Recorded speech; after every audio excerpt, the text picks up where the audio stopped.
Right, today is a step-by-step guide of how to get off the bed when your back is in spasm. So going from lying down to sitting to standing when your back is gone on you. Now, we're using Ryan today because Ryan has gone through a back episode. So he's got a recurrent disc problem that happens every now and again. He's just gone through another little episode, but he's coming right. Now, the other week he couldn't get off the bed. So we went through a step-by-step process of how to get him off the bed. And he also uses this when he's at home because he has to do his Mackenzie extensions to try and reduce the disc problem.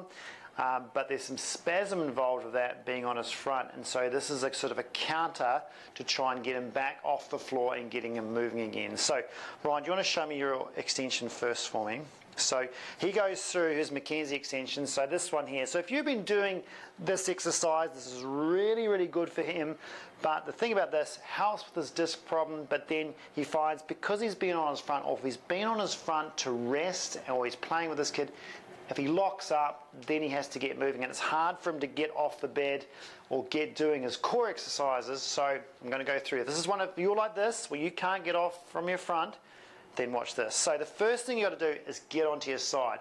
To get off your front, you've got to, or get sitting, you've got to get on your side. So for Ryan, what I want him to do is he's going to come up a little bit into extension. So he's going to come up a little bit, then he's going to tuck in. The first thing you're going to do is get that right arm underneath to there to his elbow. So that's your first step. Can you get onto your elbow? And now this is him turning left to get up. Okay, so if you're turning left, the right arm's there. Now, he liked this one because his pain was left. The next thing he's got to do is he's got to get his lower body onto its side as well, okay, without too much shifting here. Now, the best thing you can try and do is to try and switch on your core to keep this stable. Because if he lets that go, it might go into spasm. Now, switching on his core gently will help him stabilize and stop the spasm, because it turns on his TA, stops some of that spasm. So he's got to hold a wee, turn on his internal abdominals, his transversus, get that working there, so he's sort of locked down in here without holding his breath too much. And he's got to try and get this leg slowly close to this one, then under that leg. So he'll bend his left out of the way a little bit, and then bring his right under. So bring your one right under there. Now you can see he's pushing a little bit there. He's drawing his core. Now he's always halfway already. He's got to just keep going. So he's got to keep going with that leg and bring it to there and rest there.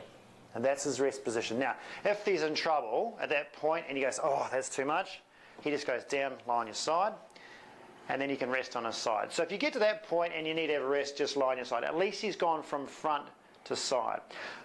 What we don't want to do is go from your front to try and get onto your back. Okay, so just to your side to then get up. So you can rest on there. Once he's happy with that, then he's got to get back up onto his elbow again. So what he'll do is push, the second stage is pushing down with that hand to lift him up and get back to the elbow. Now, to get upright, it's almost got to, like, he's got to swing up like a pendulum.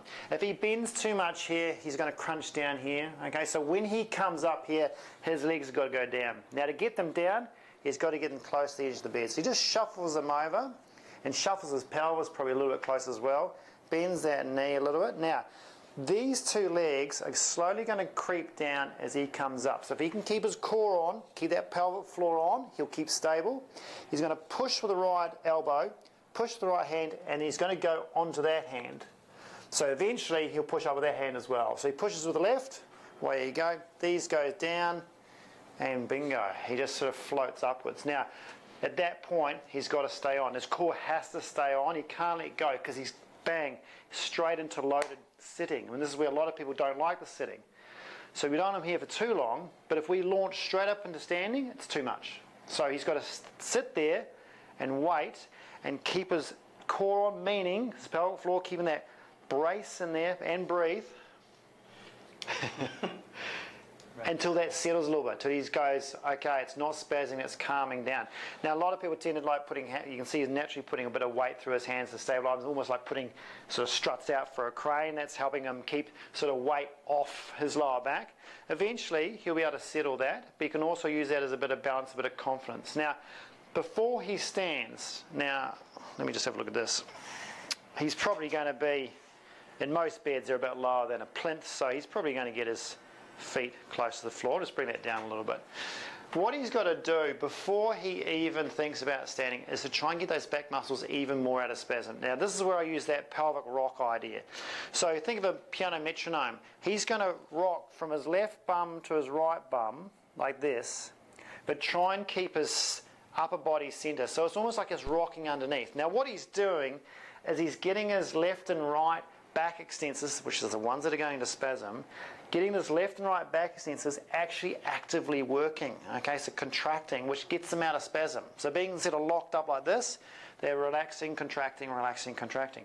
And that will help settle down the spasm and almost trick the brain to say, it's okay to move, it's okay to work. And especially, he's going to be standing and walking left and right, so they're going to be turning on, turning off. So this is the same sort of action they're going to be doing when he's walking. So this is a really good way to sort of get that spasm down before he then stands up into extension. Okay.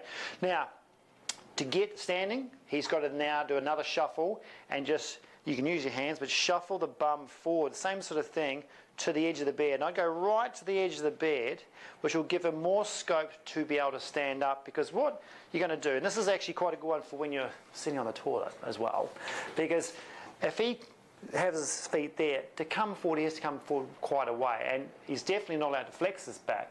He's got to try and pivot at the hips. But if he brings his feet back and goes wide, so wide with the feet, okay, like that, he's got a wider base of support, which will give him more stability, he won't topple over. He's got to then just gently hinge forward at the hips and keep that core on. Okay, make sure you're still okay. Then he can either push up the bed or push up from his knees, so whatever suits him.